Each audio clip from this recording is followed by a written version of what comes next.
Bien, amigos, en el espacio estelar del día, en el primer espacio estelar del día de hoy, tenemos el placer de recibir a los psicólogos Luis Vergés y Marisol Ivonne Guzmán, a quienes damos la bienvenida y el cafecito. Muy buenos días y salud. Gracias, buen día. Bueno, Gracias. señores, todo el mundo sabe que en las escuelas públicas hay violencia porque cuando alguien con un celular filma un episodio, se viraliza, como se dice ahora, y todo el mundo ve que a una niña, a una menor de edad, otro le entró a golpes en una escuela, en fin. Ahora, ¿qué pasa en los colegios privados? Esa realidad no existe. Los psicólogos Vergés y Guzmán hicieron un trabajo de investigación serio que fue puesto en circulación anteanoche. Tuve el placer de asistir y ustedes se van a enterar de labios de ellos de los resultados. Sí, quizá pudiéramos comenzar por la metodología.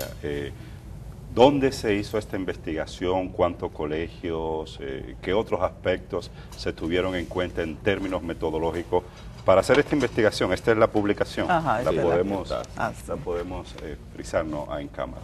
A ver, Luis o doctora. Sí, nosotros en el Centro Profesional Psicólogos Unidos hemos trabajado a nivel de intervenciones en programas educativos.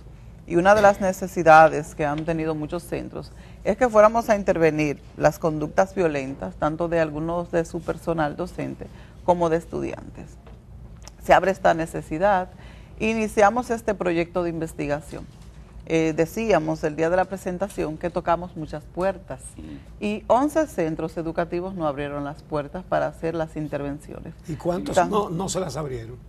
Unos cuantos, pero los 11 fueron bien significativos porque nos mostraron 511 estudiantes con edades comprendidas de 8 años a 17 años. Entonces, nosotros nos trasladamos a los centros educativos para pedir la autorización y explicarle el proceso de investigación junto al personal técnico que teníamos y los voluntarios que fueron a contactar esos centros tanto del Gran Santo Domingo como del Distrito Nacional. Ah, muy bien. Sí, colegios de la capital. Sí. ¿Y los principales hallazgos cuáles son?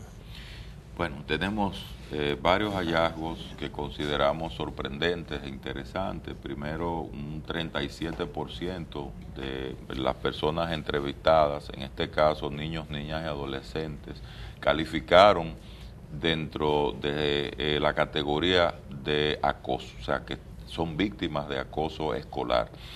¿Y qué es el acoso escolar? El acoso escolar es una forma de violencia muy específica, que en este caso hablamos del entorno educativo, que se manifiesta por insultos, discriminación, exclusión y también conductas de violencia física.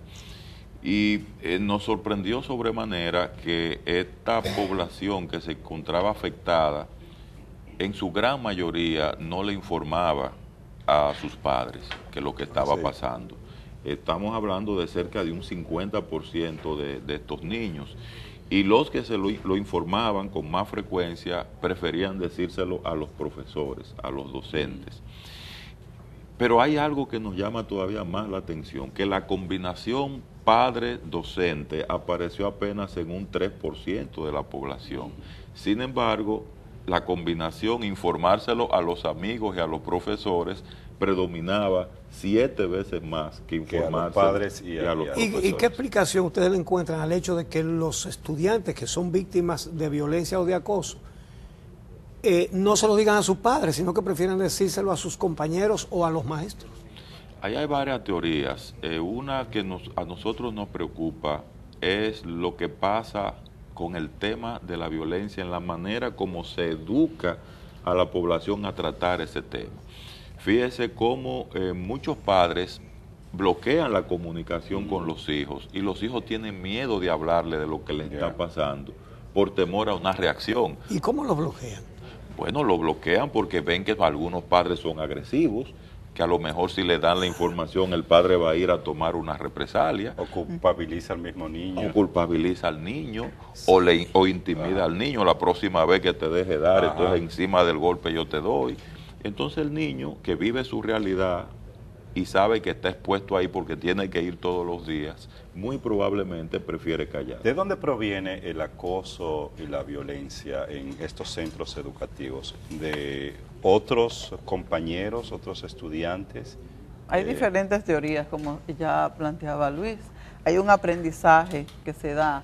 Si en la casa hay evidencia de que hay violencia, que hay un modelo disciplinario que es autoritario o que es negligente, que dejamos al niño que haga a su antojo, y que en el centro educativo entonces las conductas que sean negativas, que sean violentas, son reforzadas por unos, vamos a decir, por un grupo o por un personaje, en este caso son los observadores, alimentan esas conductas violentas. De hecho, como usted dice, los videos que vemos en muchas ocasiones que son virales, donde hay jóvenes que están en una situación conflictiva, hay un grupo de observadores que comienzan a decir, pero mira, te va a dejar. Entonces, el que tiene la conducta enchinchadores. El que tiene la conducta violenta, ¿qué hace? Se siente grande. Y como la lucha es por mantener el control o el poder, hace que los demás entonces sientan intimidación. Ya. Y dividieron por género, por sexo. ¿Cómo se da la relación? Se dio más, eran más niñas que niños.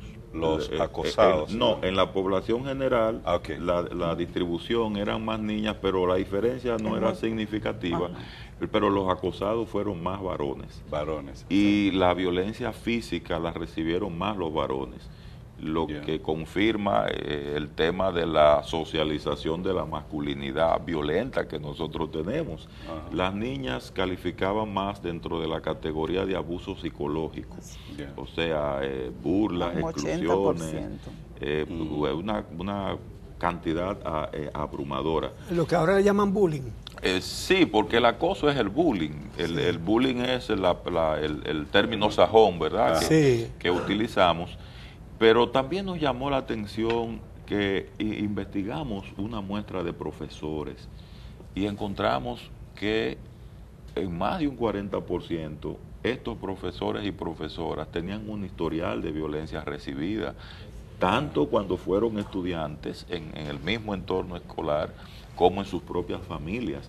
Y en los últimos 6 meses de la investigación reportaron estar siendo violentados los por profesores, profesoras, violentados por estudiantes, entre ellos. Es decir, que hay maestros que son víctimas de violencia por parte de los alumnos. Así es. Eso con las actitudes, con el silencio, con las conductas desafiantes ante las normas disciplinarias o autoritarias que tenga el centro educativo. O sea que muchas veces cuando hablamos de acoso escolar solamente lo enfocamos en los niños, pero también los profesores están en una posición de vulnerabilidad. En la presentación yo explicaba que entendemos en ocasiones que solamente los docentes tienen la responsabilidad de trabajar con los niños, pero también los padres ejercen violencia con los docentes, descalificando la figura de autoridad, invalidando las normas del centro educativo, y todo esto entonces los estudiantes sienten el apoyo en su red de apoyo precisamente que está en su hogar. ¿Hay algún otros datos o estadísticas o estudios que se hayan hecho que permitan comparar los hallazgos que ustedes han tenido ahora? Sí, tenemos referentes a nivel internacional y a nivel nacional. En escuelas. El único referente que tenemos en escuelas públicas, el mismo Ministerio de Educación ha auspiciado estudios. Hay uno muy interesante que se hizo a través de UNIBE, el IDEICI, que es una institución que trabaja con la calidad educativa. Pero a nivel internacional hay estudios que van más allá del entorno escolar mismo, que ya han medido hasta los perfiles de los padres y madres de los niños acosadores, que por cierto encontramos que muchos niños admitieron ser acosadores, y lo más interesante de este hallazgo es que esos niños correlacionaron sus perfiles con las muestras que han investigado en otros países. Niños, por ejemplo, que decían que eran acosadores para que a ellos no lo acosaran.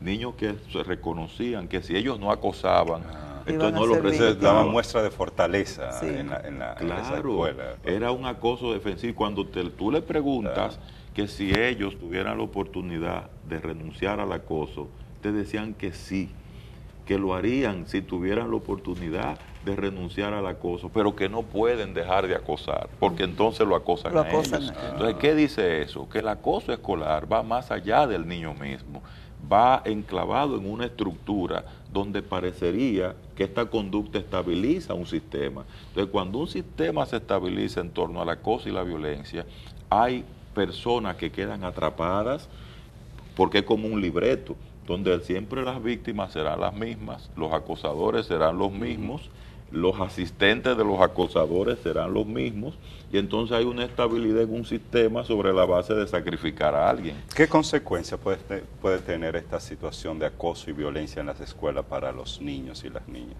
Bueno, en el caso del acosador es que tenga cada vez una escalada, o sea, que aumente la conducta antisocial ya cuando sea adulto. Y en el caso de los que son víctimas, entonces puede desarrollar una serie de síntomas que van a repercutir en su vida adulta, que tengan un trastorno del sueño, que tengan ansiedad, depresión, pero un punto importante es que muchas veces encontramos niños que tienen buen coeficiente intelectual y a la consulta no llegan. Los padres que dicen, mi hijo es muy inteligente, sin embargo en el colegio no me rinde, porque el colegio es como si fuera una especie de casa de terror. Entonces, no deseo estar en ese lugar. Tengo la presión de que mi madre y mi padre me dicen, no te dejes estar, defiéndete, pero en el colegio yo tengo 5 o 7 niños que están en contra mía. Entonces, aunque sea buen estudiante, no necesariamente voy a desarrollar todas esas habilidades académicas que tengo porque tengo miedo de expresarme, tengo miedo de ser quien soy como niño por las etapas del desarrollo. Y una parte muy importante que salieron los resultados, trabajamos con muestras de 8 años a 17. Sin embargo, los niveles de oscilaciones están más mientras menores edades tenemos. O sea, ¿cómo que así? sí, tenemos niños que ejercen más violencia de 8 a 12 años de edad. Entonces, si tenemos esos datos y no se prepara un plan de intervención institucional por los centros educativos, dentro de 5 años, esos niños de 8 van a tener 13, 14, dentro de un tiempo, esos que tienen 14, entonces van a tener conductas en la vida adulta que van a ser muy desajustadas. Interesante. Hay algo que me llamó la atención. Ustedes dicen los observadores. Es decir, cuando en un ámbito, en este caso en un colegio, 1 o 3 o 4 están acosando a uno, ¿qué importancia tiene la actitud de los demás? Sí, fue uno de los grandes hallazgos porque el enfoque ha sido muy reduccionista. Siempre se veía una pobre víctima, un desgraciado agresor y ahí se quedaba. Y al final seguía el mismo problema. Pero entonces hay un acosador asistente que es el amiguito que agita al otro, el que lleva el chisme, el que lleva el comentario, fulanito dijo, y ese es tan peligroso como el mismo acosador. Lamentablemente esos casos no se intervenían, que nosotros esperamos que comiencen a intervenirse dentro de una política educativa, porque esos niños que hacen eso, tienen ese tipo de práctica, se validan sobre la base de crear ese entorno hostil entre sus compañeros. Entonces ellos también llaman la atención porque tienen un rol. Entonces parte de lo que hay que asumir es la redefinición de esos roles para ir construyendo eso que llamamos la cultura de buen trato. ¿Y cómo se puede hacer eso? Bueno, lo primero es que para hacer eso nosotros tenemos que superar el enfoque academicista que tiene el sistema educativo. Fíjense que una cosa es crecimiento y otra cosa es desarrollo. Lamentablemente nosotros estamos muy confundidos con esos dos conceptos. Hablamos mucho de muchas escuelas, de colegios bonitos, sí, hablamos de indicadores de buenas calificaciones, pero ¿dónde están los indicadores de salud mental, ¿dónde está el proceso emocional? ¿Dónde está la capacidad mediadora de conflicto? ¿Dónde está la capacidad resolutiva que debe instalarse en esos niños para promover la cultura del aprecio, la cultura del amor? ¿Con qué se mide eso? ¿A quién le ponen buena nota por eso? ¿Dónde está concebido eso? Entonces nosotros no nos podemos quejar de que tengamos estos resultados si no hay parámetros para medir eso. Y ahora que se está hablando de una redefinición de los contenidos en términos educativos, encaminado hacia mejorar la calidad de la educación en términos generales, ¿no se están abordando estos aspectos? ¿Tienen conocimiento de esto? Porque desde el Ministerio de Educación se ha hablado en distintas oportunidades que los programas educativos, los contenidos se están reelaborando, ¿no? Sí, yo tengo información de que hay un buen activismo en esa dirección, solo que falta algo en la estrategia. Cuando se va a abordar una estrategia de este tipo, eso entra dentro de lo que llamamos una política preventiva, pero que toma mucho tiempo instalarla. Esto tiene que ir acompañado simultáneamente de la detección de los casos de víctimas que ya están, de los casos de los acosadores que ya están y de los casos de asistentes de acosadores que ya están, e intervenir estas tres poblaciones con estrategias educativas. Ahora mismo que se está haciendo en el Ministerio de Educación, se está hablando de las terceras partes neutrales, que consiste en capacitar a niños y niñas para que sean mediadores dentro del entorno educativo. Entonces, todas estas acciones tienen que ir de forma conjunta, porque en lo que usted rediseña la parte académica curricular, con el protocolo que eso implica, el tiempo, las asesorías, entonces seguimos instalando estas conductas que no puede perder tiempo en intervenirse. Ahora las redes sociales han permitido que muchos de estos casos que se dan en la escuela se difundan y se vean. ¿Eso ayuda o más bien afecta de manera negativa esta situación en las escuelas? Difusión de estos casos. Yo diría que todo depende de cómo esté el sistema educativo, ya sea privado o el público. Dentro de sus normas hay algunos centros que no le permiten los celulares, ni las tablas, ni nada, sacarlas dentro del aula. Y decimos, siempre ha existido la violencia escolar. Siempre han existido jóvenes que le hacen acoso, que le hacen bullying, y muchas veces no nos quejamos porque se viraliza una conducta acosadora o una conducta violenta. Y yo me cuestiono, si no se visibiliza, no hay acciones, porque estamos acostumbrados a que las intervenciones se hacen cuando ya tenemos al ahogado hasta aquí. Entonces, si preparamos un plan de intervención para prevenir esas conductas, y más que grabarlos, que el grupo de observadores pueda entonces limitar a que se den las conductas violentas. O sea, no perder mi tiempo con un celular grabando el maltrato o la violencia de que un joven tenga una piedra y parta a un compañero, porque hay una premeditación, hay una programación, este es el momento, ahora es, no. Vamos a impedir que esas conductas se den. Hay centros educativos que dentro de sus aulas tienen cámaras y pueden grabarlo, y son privados, porque tienen un nivel económico que le permite. Pero hoy día esas cámaras de seguridad son baratísimas. Sí. Eso era prohibitivo hace mucho tiempo, ya cualquiera puede tener cámara, y más un colegio. Así es. La investigación, ¿dónde está disponible? ¿Dónde lo puede conseguir el público en general, específicamente profesores de centros educativos? Tenemos dos vías. Vamos a hacer una publicación lo más masiva posible, pero hay una vía quizá más asequible, y es que en una semana ya va a estar disponible en la web, en la página de www. Centro Profesional Psicólogos Unidos. Ahí va a estar disponible la investigación. Mira qué bien, es decir, es gratis. Así es. Para todo el que quiera acceder a eso. Eso indica la actitud de servicio con la que se hizo este estudio. Así es, así es. Eso es lo que queremos, que todas las recomendaciones que estamos planteando acá sean asumidas por los centros educativos, y los que estaban a la defensiva, que por alguna razón no quisieron participar del estudio, pues que se animen, porque más adelante nosotros Ustedes van a seguir haciendo otras investigaciones. Nos vamos a replantear, porque sugerimos varias variables que no fueron investigadas en ese estudio, Eso que es, sería importante. Ese es el acto en el que se puso en circulación anteayer Cuesta, Centro del Libro. Asistieron la presidenta del Colegio de Psicólogos, muchos, entre los asistentes hay una cantidad de psicólogos, dirigentes de diferentes entidades educativas y de psicología. Y la verdad es que las reacciones y los comentarios del público, bueno, que era un público con la calidad que acabo de decir, ¿verdad?, compuesto principalmente por psicólogos, fueron interesantísimas las intervenciones acerca de este estudio.